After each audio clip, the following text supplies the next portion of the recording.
Are you LLC curious?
No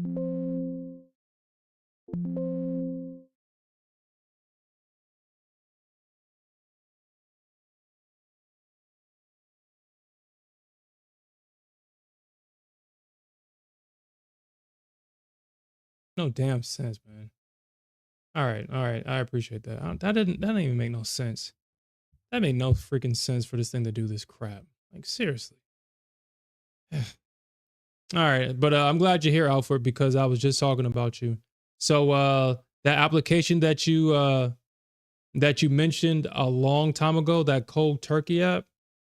Yeah. I'm scared. All right, that worked. The cold turkey app.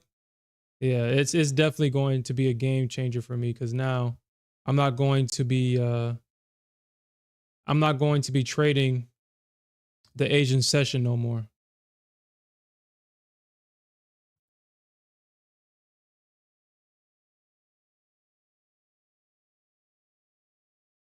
She said, "What?"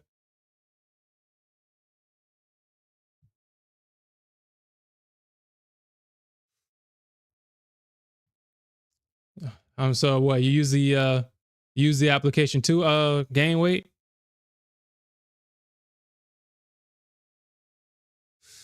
But anyway, so let me talk about this. So Alfred said he mentioned this application a long time ago. I looked at it, but I didn't look into it.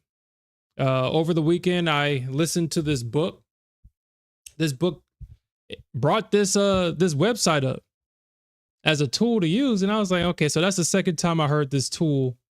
Let me look into it. And man, I wish I said this thing the second time.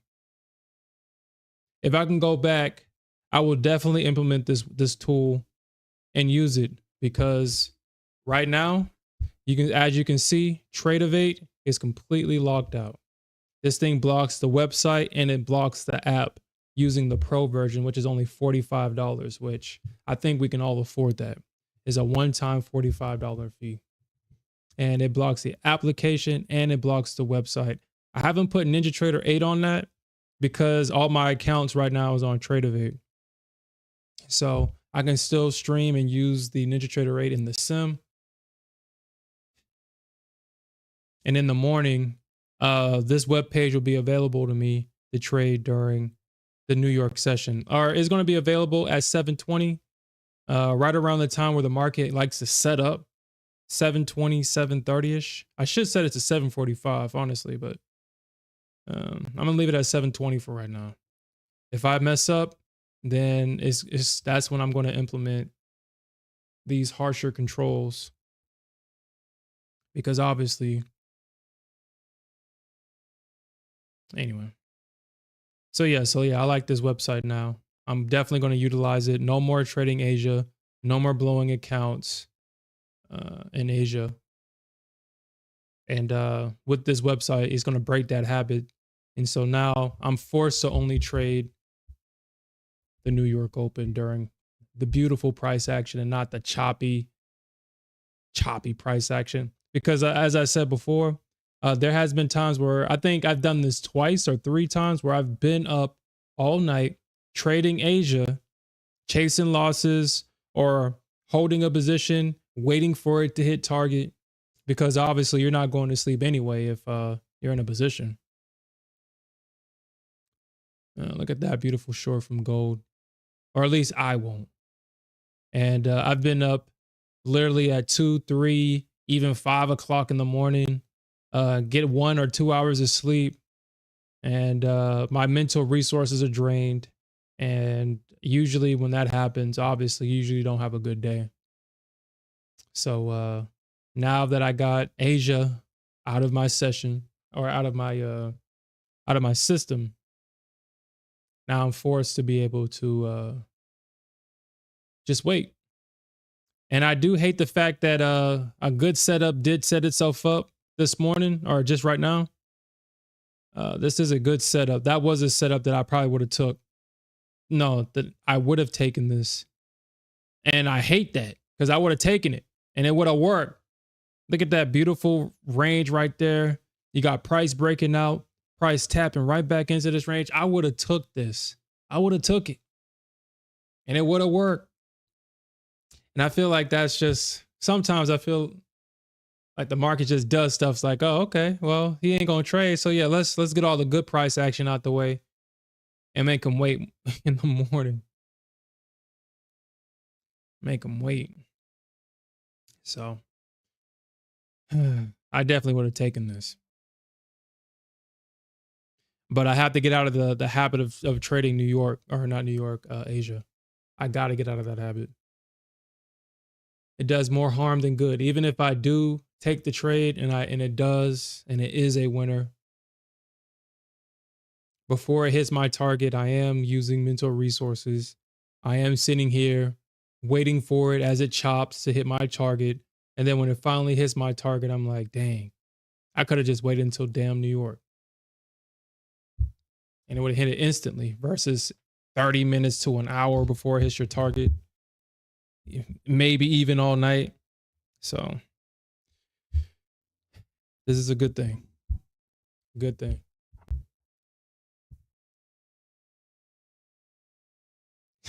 Nah, I don't. I mean, MFF is only allowing me. So I buy NinjaTrader 8 accounts, but for whatever reason, they're only allowing me to trade on Trade 8. I have no clue why. They won't let me trade on a NinjaTrader 8 account. They figure I must be too powerful on that platform. So they was like, let's keep them in the Trade 8.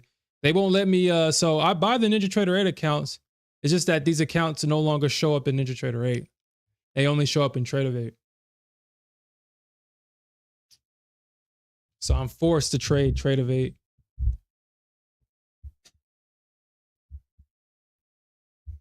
Hey, that's how you have to do it. The Church of Trade 8.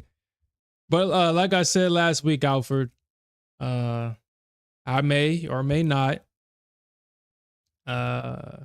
enjoy trading on Trade 8 for execution. Anything else? No. I would never recommend Trade 8.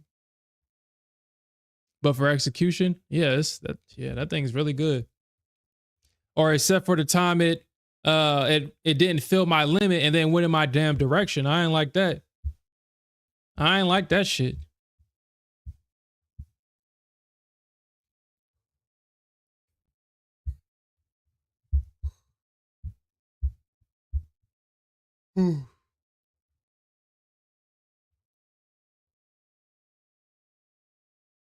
But yeah, me and Smith was talking over the weekend, and I was saying that damn, it seemed like a lot of people in the chat was saying that they may be switching over to ES this week, and I'm thinking, I mean, I can see that.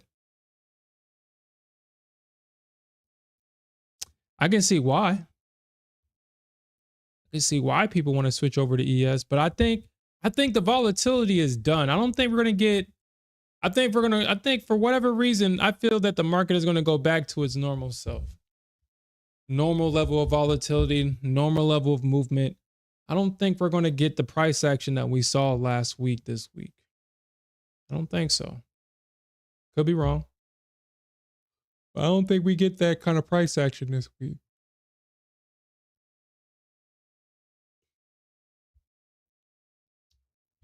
But I mean, if I'm going to be completely honest, I mean, we can trade ES. We can definitely trade ES. But that's definitely going to require a lot more patience than I'm used to.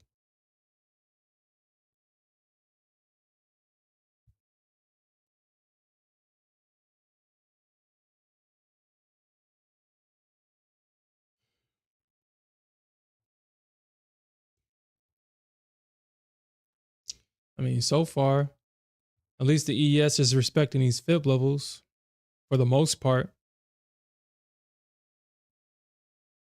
The fib levels are getting respected.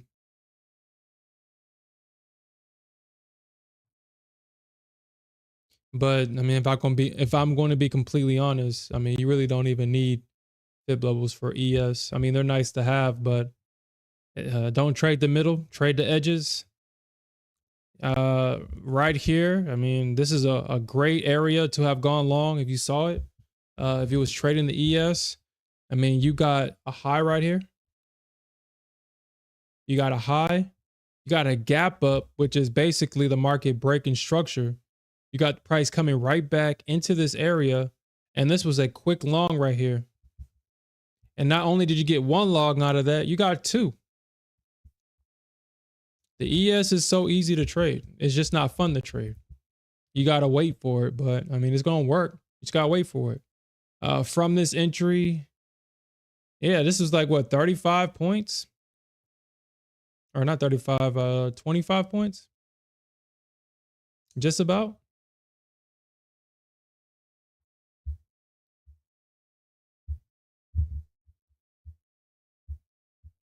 Yeah, about 26 points from this entry. Only took 5 points in drawdown.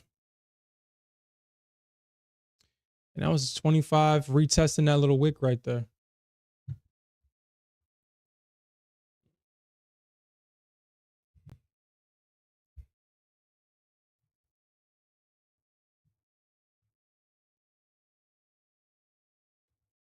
Are you really going to trade MES this week, Alfred?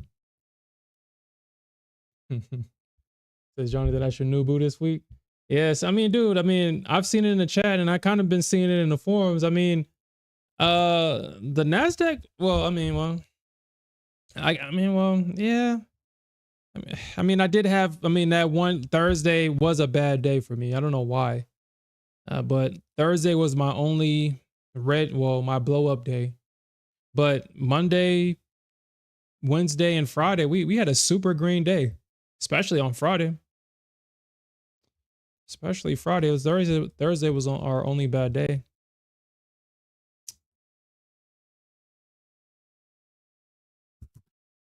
But I don't think it was not necessarily the Nasdaq. It was me. It was me. I was high on euphoria, man. I was high on euphoria. That's what got me on Thursday. All that moving, got greedy. It's like, man, I can, get more money than what I had, and obviously, that greed cost me. I didn't want to stop out because I didn't want to miss the bounce, and unfortunately, it didn't bounce this time. It kept dropping, and I blew the accounts. So, unfortunately, now I got to start over. Got to start over, which is not fun, but part of the game, I guess.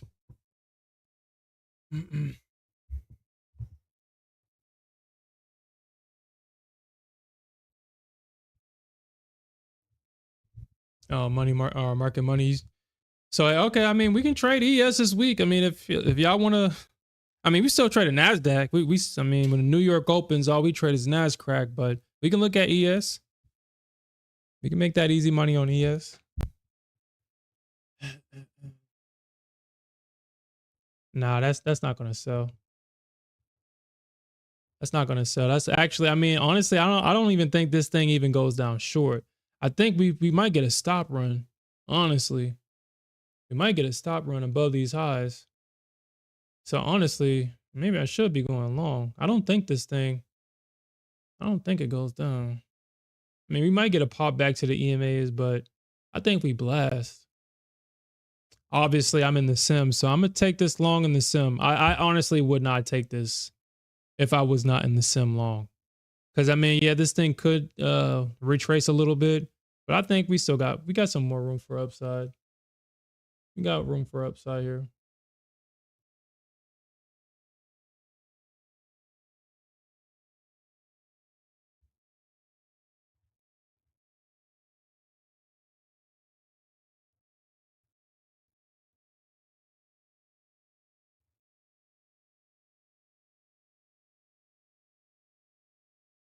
Yeah, I think price is gonna probably come back to this wick somewhere. Isn't that some shit?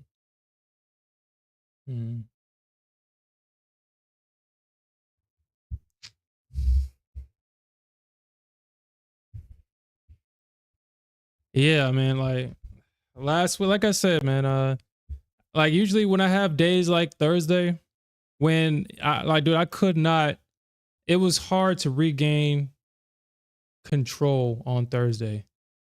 I had a big week across multiple accounts.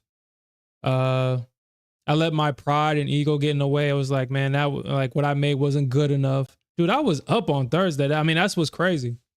I was up on Thursday and I let it all go. I let it go. I just didn't want to stop out, which I should have. I just didn't want to stop out. And unfortunately, it cost me everything.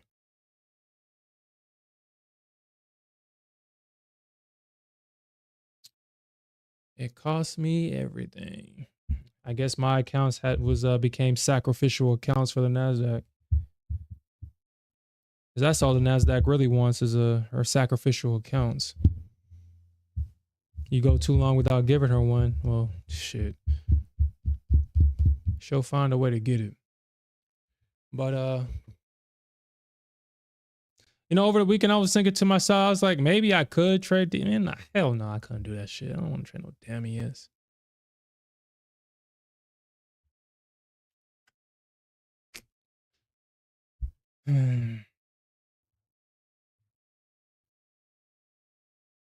I mean, to endure all this chop, hell no, man. I can't do that. Can't do that. I can't do that, man. All this chop, I can't do that, man. I don't want to deal with that shit. I mean, obviously, when the ES goes, she goes. I mean, I'm not saying that she don't move, but when she gets to chopping, I was like, I don't want to deal with that, man. I don't want to deal with it.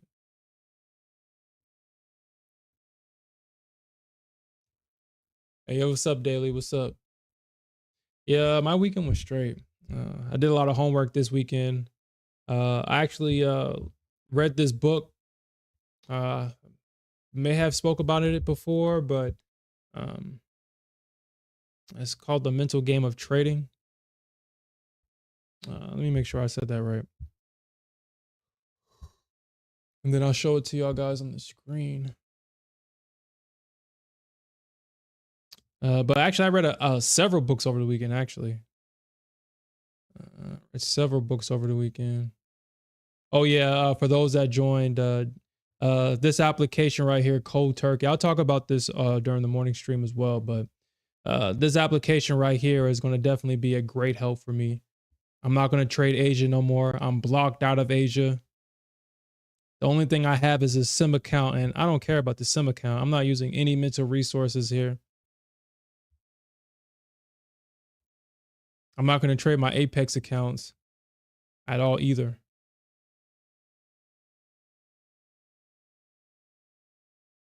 I mean, unless I have a designated account just for free market. But no, I'm not even going to log into my Apex account because all it takes is for me to F up and then there I go trying to revenge trade in other accounts, and I'm not doing that. So actually, no, I'm gonna just stay in the sim during Asia, and then in the New York, I'll switch to the real accounts. All right, so Audible, I think it's called The Mental Game of Trading. And it is interesting how we think that, well, we don't think that. I don't think anybody thinks that their experience is just unique to them. But when someone really has, mastering the mental game of trading. Okay, I know. Okay. Because I thought there was like another book called like The Mental Game of Trading by this guy, but this is not the book I read right here. It's this one, Mastering the Mental Game of Trading. And I think this one is really good. I just finished this maybe about an hour ago. It's really good. Obviously, it speaks about the things that we all go through in trading. When we don't stick to our plan and we go against our plan to revenge trade. In this book, they had one story where this trader wanted to get out at a certain level. They got out, I think, just before the level or maybe at the level. And once they got out, they were happy. They was happy with the trade, but obviously when you see the market continue to move in your direction, whew, man, that's a painful thing. It's very painful. And usually the response to that is to trade against it. And usually when you trade against it, we all know what happens after that. We give back all our gains plus some. And the way that this author frames the market is, I think it's probably like the best way to think about the market. The market is literally designed to extract money from you, put you in a situation where you're tilted off your square. And once they get you in a cycle of revenge trading, chasing loss, fear, FOMO, whatever, the market can easily just take all the money out of you, even the money that it gives you. And he also framed that the market likes to give people money to boost your ego. And once your ego gets into the, I guess, into the lack of better words, mind state that, oh, I'm invincible, I can do anything, I can put on a trade and it'll be green type shit. That right there will lead to a lot of people losing money because of overconfidence. And once the market gets you into any emotional state, extracting money from you is easy. And that's what the market is designed to do. Just like what 2020 when Powell did the first rate cuts, everybody made so much money during that bull run. 90% of traders gave that money back plus some. The market is really efficient at what it does. Really efficient. So things that I'm going to change is, if I have a loss this week, I'm not going to jump back in unless I see that, my thesis is still correct. It's just that, the Nasdaq being who she is, running stops, overshooting for no reason. Well, overshooting to collect liquidity, stopping you out and then going in your direction. I'm not going to just jump back in. I'm going to just wait, see what the market does, and just move forward. I mean, but before I even get in the trade, I'm just going to kind of assess what's going on first instead of just jumping in, stuff like that.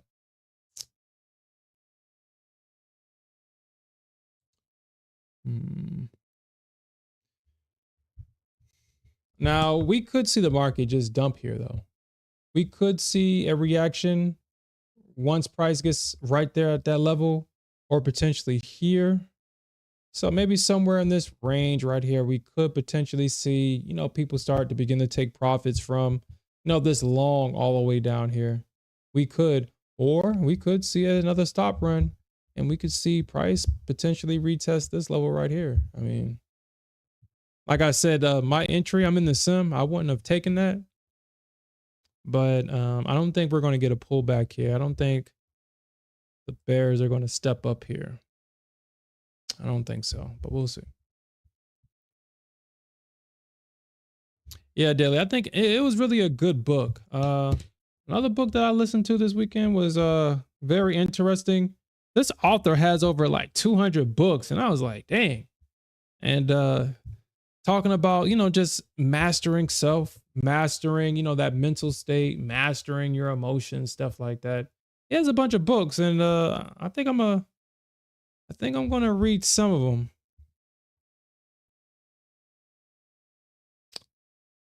Yep. The Power of Self-Discipline, The Winner's Mindset. I listened to that one this weekend.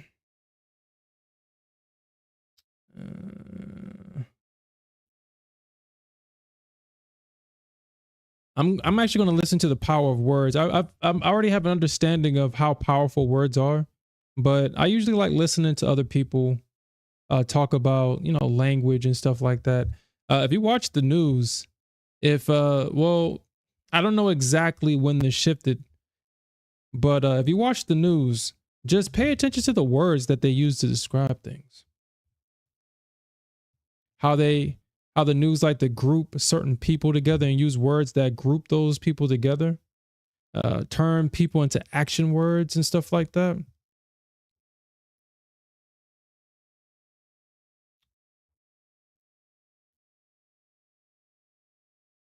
What book did I read this from?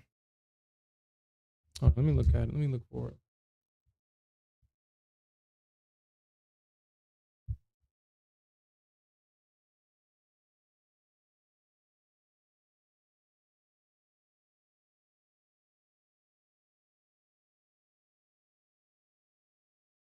Yeah, it's called Mastering Trading Psychology. All right, so Mastering Trading Psychology by Norris Elliott. This guy has over like 200 books. Like I said, yeah, this one right here. This was actually a pretty decent book. And this is the book that also said something about that application that Alfred brought up a long time ago, Cold Turkey. Really good book. This author has over 200 books. 200 books talking about trading. If you talk about it, spiritual stuff like the Shakti records and stuff like that. Increase your brain power. I'll listen to some of these because I definitely enjoyed that book about trading. It was insightful. All right, so we'll see if the market really will reject here. That was damn near almost a perfect double top. I mean, we got a high right here too.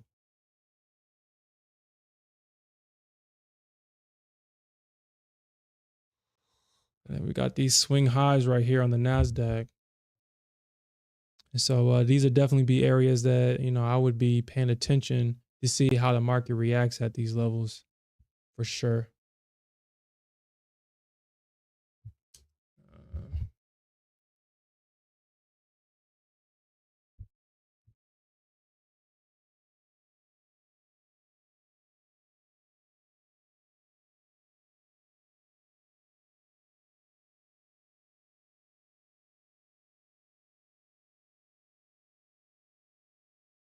I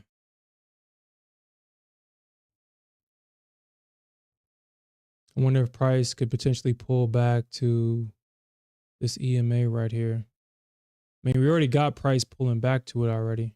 We got a break and a pullback right here. But we don't know if the price wants to come back right here.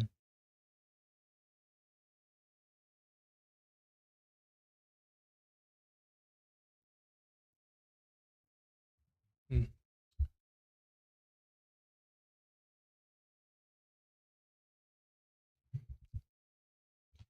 Actually,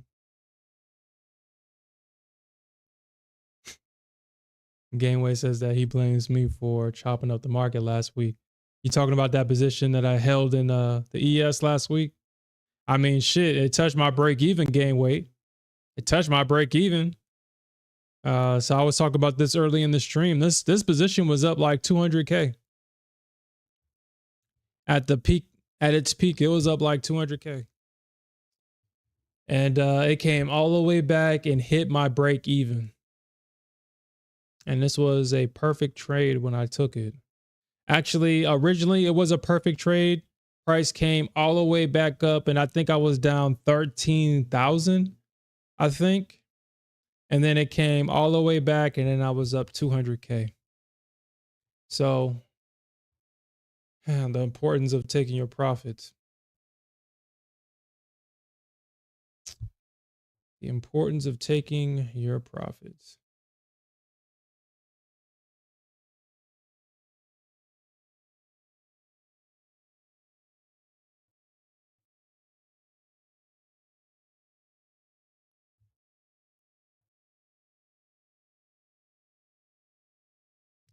And for those that's potentially making the shift to ES, at least for next or this week, I mean,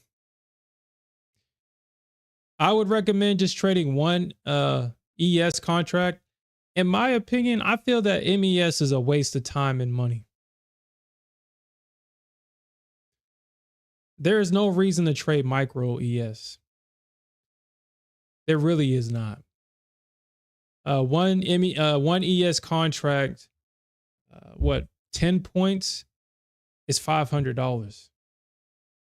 That $500 is, I mean, with ES, you need to trade size to make money. If you have a lot of size in micros, obviously you know that the commission is going to eat you alive in micros. If you're trading one ES contract, it's not gonna shit. 10 points is $500. Obviously, 20 is 1,000, and so on and so forth. You really don't make a lot of money trading ES if you're going to trade small size. The money is made when you put size on ES. Big size, small stop. If you're trading a smaller account, one ES contract is enough. Usually when I trade my funded accounts, or when I traded my funded accounts in ES, I had an 11-point stop and an 11-point target. Either I made $600 or I lost it. It was just that simple. Usually if you're trading at the edge, price is coming nowhere near your stop. It was free money, quote unquote, free money, because price barely touched my stop. It's just that waiting for it to hit your target is also annoying. But if you're in the right spot, I mean, you just have to wait for the market to touch your limit, to limit you in. And once the market is done chopping, it'll run to your, it'll run to the target. I mean, once it does this, it'll run to the target, depending on where you have it at. But actually, let's see. I mean, it's been a while since I've done this. It's been a while.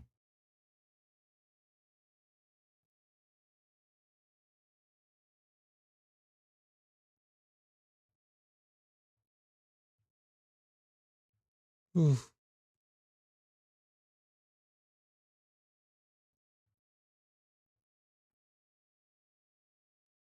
All right, so it does look like they will be selling it off right here, or at least, oh, never mind.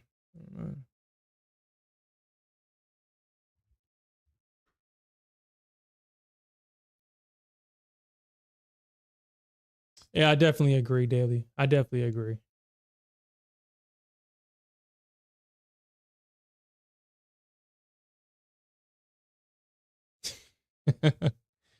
I mean, it was in the sim. And honestly, gain weight, I'm not going to sit here and say that I probably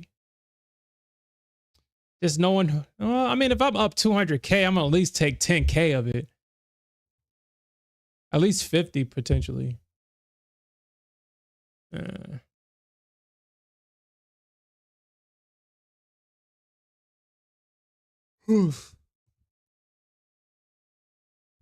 I'll take some of it. But no, actually, well, I probably would have taken one contract off, because I only had 3 micro contract, or not micro, mini contracts. So I only had 3. So I think I probably would have just taken one, and then probably trailed the other 2. So every contract, oh, that didn't make no sense. Hold on. 200K divided into 3. All right, so 66,000. Yeah, I would have taken one. I would have taken 66,000.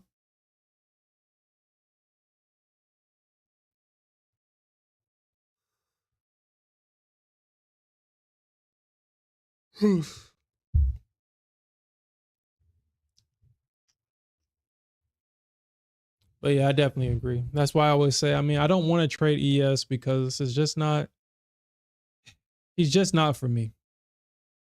She's too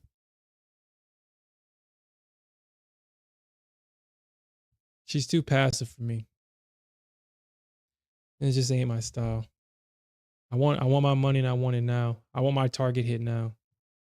I can easily get 40, 50 points in under 10 minutes, and that's how I like it. I want my money, and I want it now. That's why I think gold is a better option than ES. I mean, gold trades exactly like ES from what I see. And this is why I can switch from ES to gold because gold and ES trade very similar in terms of how it trades.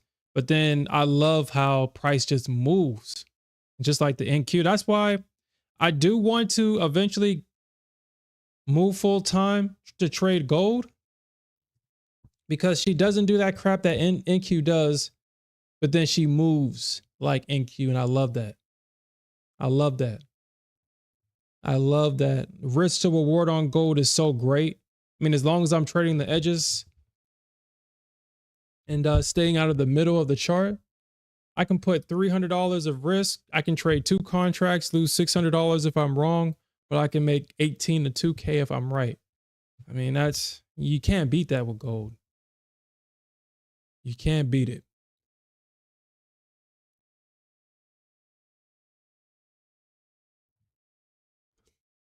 Shit, I was in a position. I went to the bathroom. I came back and I saw that I was out of my position. I was like, oh shit, what happened? What happened? I looked over to my account and saw that as I was in the bathroom, gold hit my target instantly. Had to move just like this. I got into an area of support, looked to the left, saw where support was, and price literally did this. Literally, I was in the bathroom, hit my thing, and hit my target in less than 5 or 10 minutes. 7, 8 points on 2 contracts, man. Instantly hit it.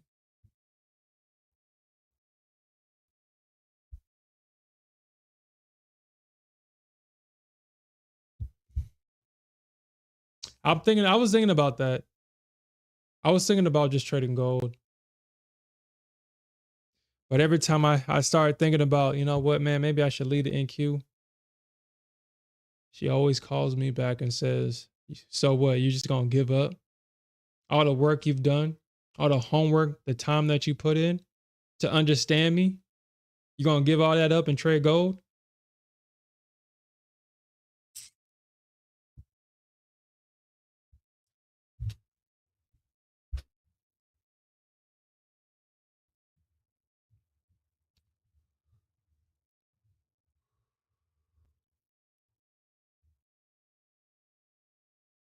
Oof. The Nasdaq knows how to bring me back in. The Nasdaq knows. But yeah, this week definitely, I'm definitely going to approach the market completely different moving forward. Completely different.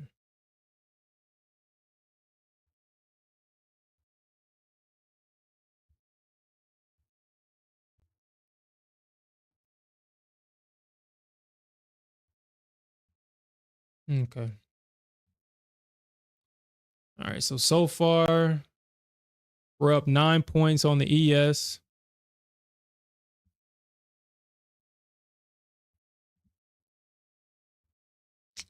Let's see if we can get this target hit. I mean, I don't think the ES is going to. I don't think the ES is potentially going to go all the way down here, though. We'll see.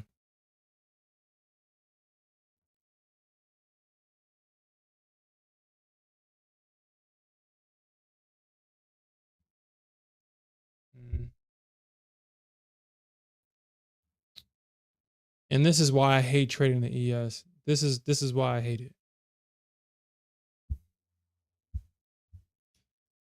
What I'm trading for this chop right here for the ES is that now I know that the market is not going to come up above these highs. Now I can safely put my stop literally above these highs. I don't have to worry about the market randomly bouncing and taking these highs out like the Nasdaq.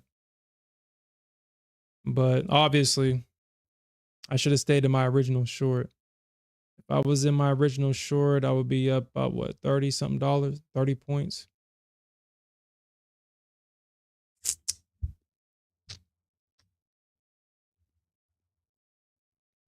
But I'm in 3 mini contracts on this position.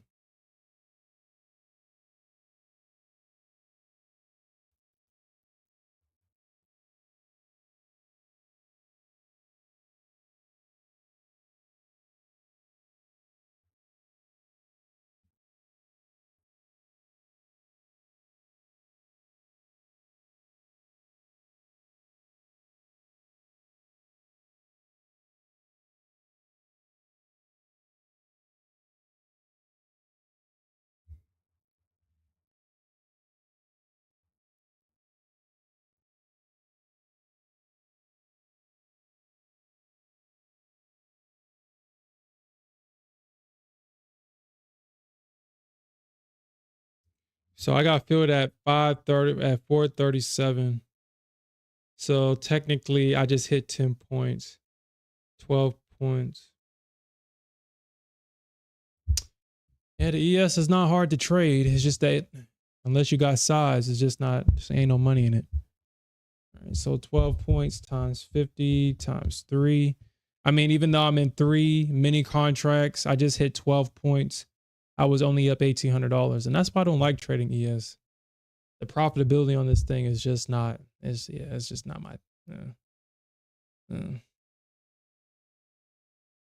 only $1,800. But if you caught this thing at the top though, 41. So, all right. So let's see how much you would have made if you caught it at the top. 441 minus 425. All right. So that you would have been up 16 points in this move right here. 50 times 3. I mean, this move right here is only $2,400. So 415. So 441 minus 415 times 50 times 3. This move right here, all the way up here, is only a 4K move right here on 3 mini contracts on the ES.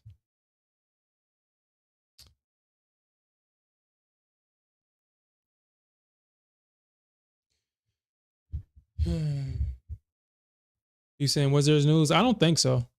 I just think that was just the market gapping up overnight because when Friday closed, price was already touching. I mean, price rejected at an area of resistance, of prior resistance.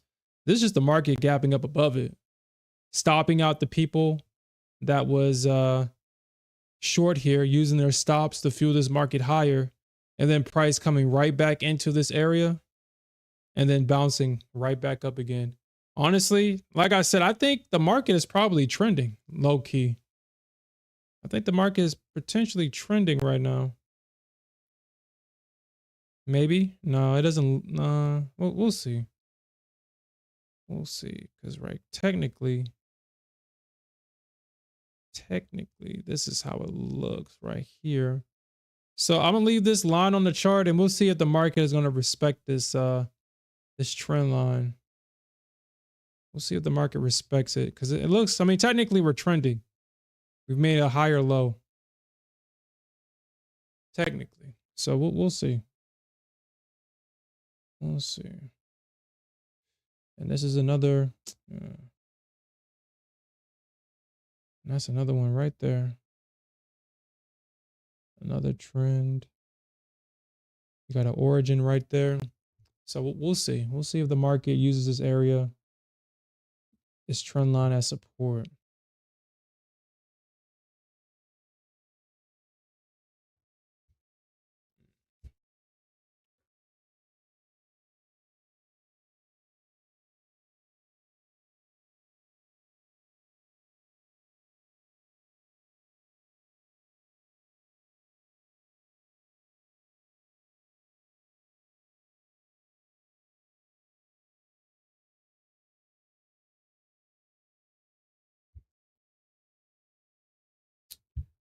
Okay.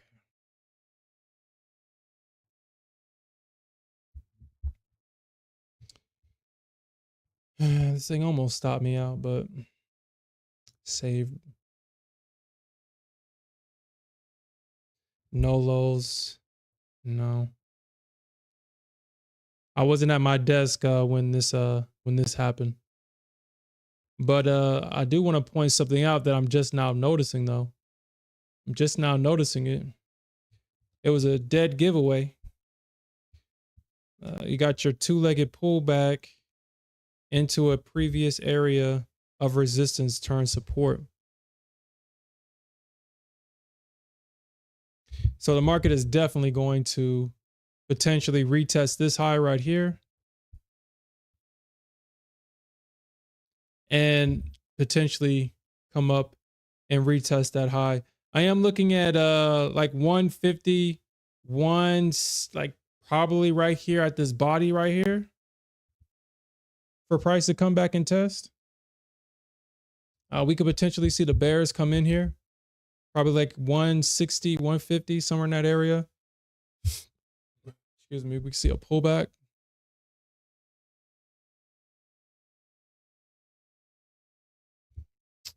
Hold on, guys. Give me a second.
Ugh.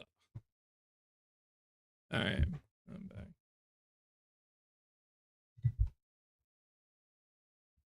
Yeah, ripping rich. Yeah. I mean, that's why I was like, man, I'm not trading Asia no more. I'm not gonna be stressing over Asia's price action anymore. I'm just not gonna do it. And and this is the heartbreak about trading the ES, man. You don't take your profits, but ES, she will take it back. She will take it back. I'm about to get stopped out here.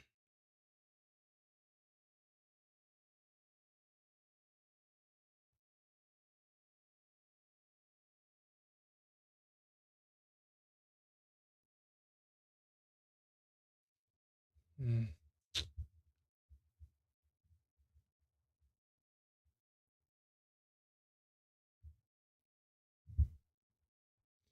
Anyway, so what's everybody's outlook for next week? I mean, we kind of already went over the CFTC data this week. Based on what I'm seeing, since the institutions are 60% long this week, well, I'm not going to try to have a bias, but I will be looking for longs versus shorts outside of, potential double top, stuff like that. And especially with this gap open. I mean, the ES hasn't filled the gap yet, but shoot. If the ES leaves this gap, that means that depending on how high this goes, it's going to come crashing down to fill that gap. Calls all week for you, gain weight? Of course. Of course. I mean, let's look at the news this week, and then I guess around like 10:30, we'll just call it, and we'll come back during the New York session. Let's look and see what China. Okay, so this is off topic. Let me actually look this up. Let me look this up because I'm just not seeing it. I just kind of want to make sure that this is recent and not something that has been streamed previously. So there's a streamer. I'm pretty sure y'all guys are familiar with this streamer. His name is I Show Speed, and he recently did a live stream where he went to China. I want to make sure that this live stream happened recently and not something that happened like a couple of years ago or something like that. Okay, so I'm gonna make the assumption that this live stream happened. So it says about like 9 days ago, or okay, so it happened.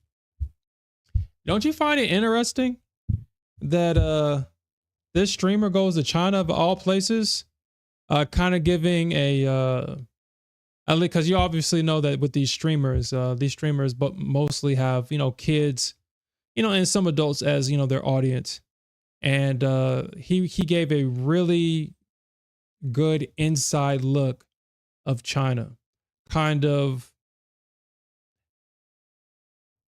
a look that will kind of contradict the narrative that maybe our government is trying to project about China. Did I just get stopped out? Yeah, I just got stopped out. And I watched some of the video, and I'm not gonna lie, China does look very obviously China's gonna be, or at least with the parts of this show was clean. I mean, we all know that, there anyway. A lot of the stuff that he showed in that stream was pretty cool about China. I'm not gonna lie, but the reason why I say that is because I'm pretty sure that was done on purpose. I think it's kind of obvious that it was done purposely, because right now the narrative is, China is this and China is that and blah blah blah blah blah, and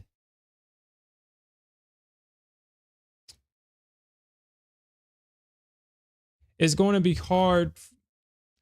Like once someone already has, because I mean, obviously we know that the military or the government has used propaganda in World War II and all the wars.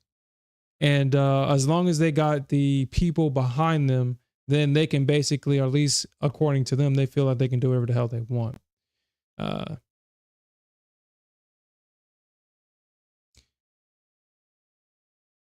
when stuff becomes declassified, I mean, they obviously document, the tactics that they use to be able to attack another country or yada, yada, blah, blah, blah. And I feel like this was a move by,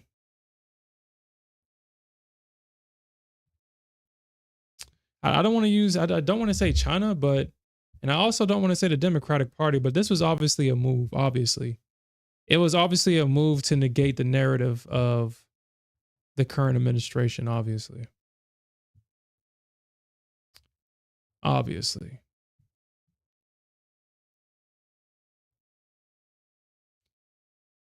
Because once you can, quote unquote, brainwash the citizens of a country with propaganda, then it's going to be harder for the government to, quote unquote, justify certain things.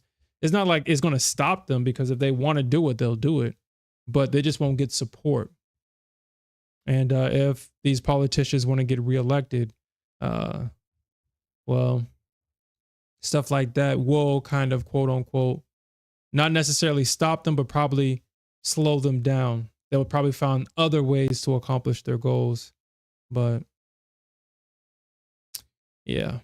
And I think he had about 37 or 38 million people watching that stream.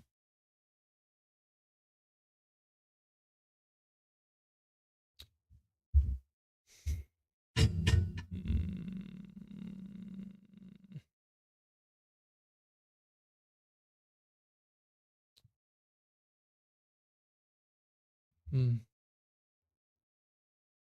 Hmm. China. Hold on, we have Fed crash Kari speaking at 4? No way. No way, dude. Yo, Crash Kari ain't yo, for real? At 4?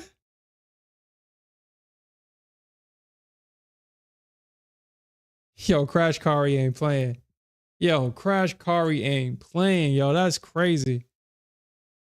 As soon as the market opens, it's a gap up and then a crash right down. Yo, Crash Kari got pulled like that. Crash Kari got pulled. Every time this man speak, he crashed in the market. Like this man literally lives up to his name. Crash Kari, god damn. I didn't know you had it like that. You say inverse him? Shit. Yeah, I don't know, man.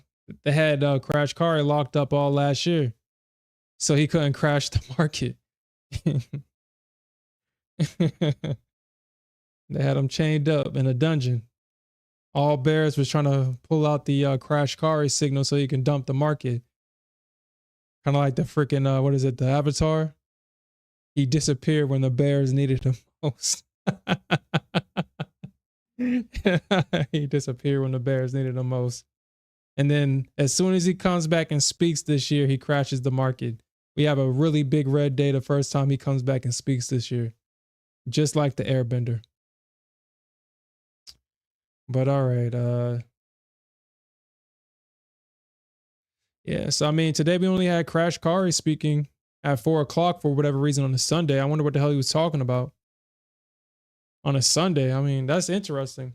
What the hell is he talking about on a Sunday? Who's listening to anybody when the markets is closed on a Sunday? That's interesting. I have not seen that. That's my first time seeing that. Or maybe my first time noticing that, but that's interesting. But we do got a lot of Fed speakers tomorrow, but nothing in the morning though.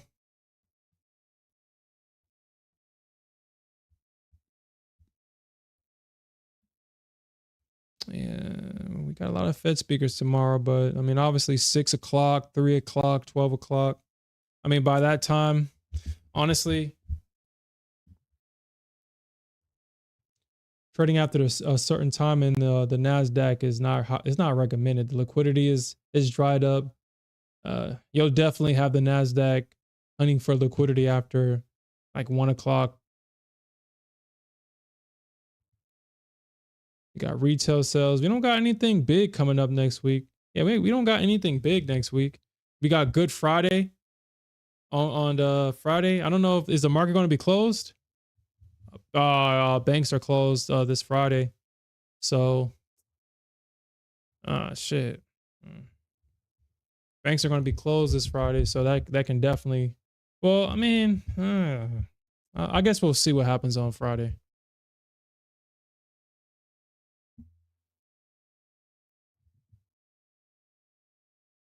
Oh shit. So Daily says fast resolutions with countries over tariffs will ease recession fears. I mean, I think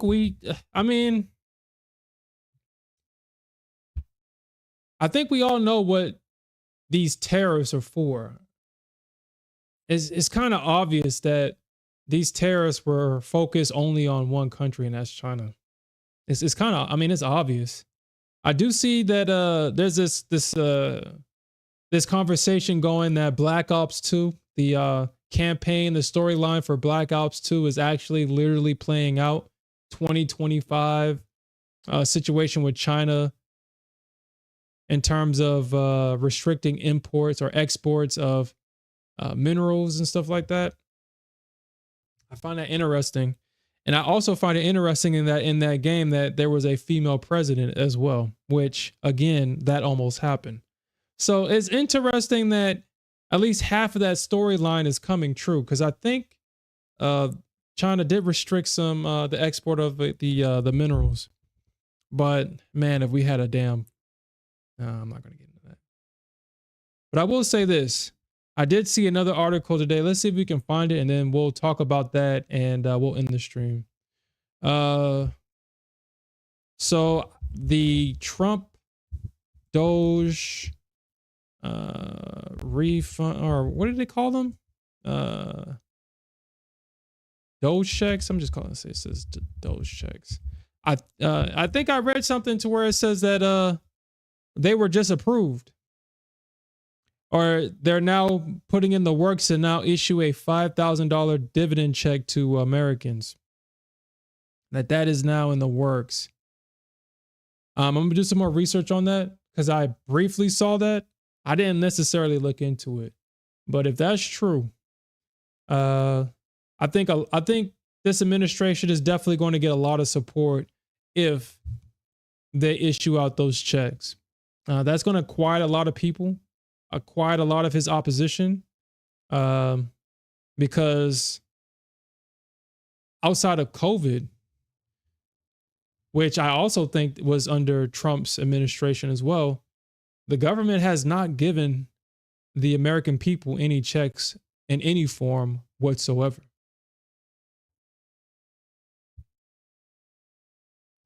So he'll definitely get a lot of support if they actually, let me see if I can find that.